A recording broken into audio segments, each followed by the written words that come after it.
What's going on, Juju Gang? So let's talk Tesla stock price action. Today we are bouncing up and down in this like 270, 290 range in the last little bit.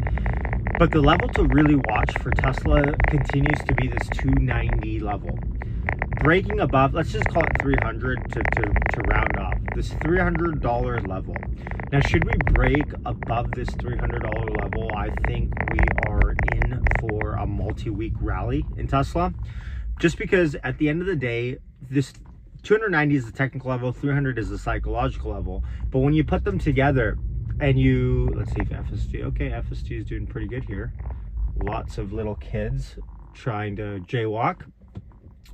Anyways, but when you put the levels together, I think we are in for, and if you pair up Robotaxi launch, if you pair up the two new models coming up, I think we're actually in for a surprise rally in the next couple of months. Now, the obvious conditions to this are Robotaxi does launch, Tesla doesn't announce something like a big delay on it like they did with the 8.8. And of course, the two new models, that one, I don't think Wall Street is even buying is happening. You know, if you look at Tesla stock price, actually, if you look at volumes, I don't really think it's something that they're looking at as a viable metric for this year anyways. Now, of course, Tesla stock, and this is the argument everyone makes, right? Tesla's worth, what, 800 something billion dollars. Their EPS is declining, their volumes are going down. What's going on with the stock? Where's the growth?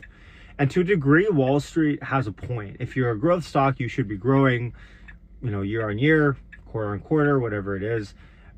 But what I think gets missed is first of all, the general economy is just bad, right? If you look at other automakers, pretty much all of them are in decline, right? Forget about EV makers. Automakers in general are in decline. So the last few years have been tough just for the auto market. Now, I think Tesla is going to be positioned quite well in the next 3 to 5 years post-recession.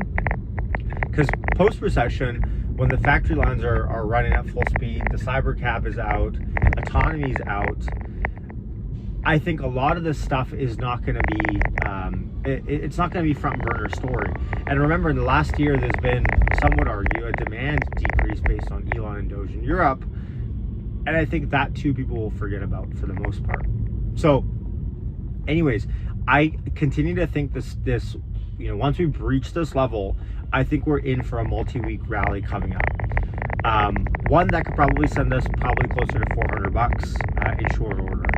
So keep your eye on that. I don't know exactly what catalyst is going to pull it. I mean, every day we get some sort of Trump news, China news. Like, it's really not a market you can predict much in. Look at this lane change FSD's making. Very nice. And it's going to get back in the left lane. Oh, beautiful.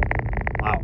Someone just stopped right in front of me. So anyways, this market is nuts. We know that, right? Trump at any given moment can talk about some sort of weird, you know, trade barrier issue that they have, and you know, he thinks that this should happen now or that should happen. So it's not really a market you know why it might rally in, but we know that at the end of the day, Tesla's, I think, pretty prime. Oh, this guy's not going to cross.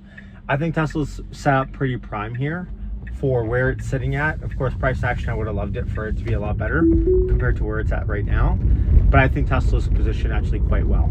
So anyway, short little video here for me today. Keep your eye on those two price levels. Hit subscribe on your way out. I'll catch you in the next video. Peace out.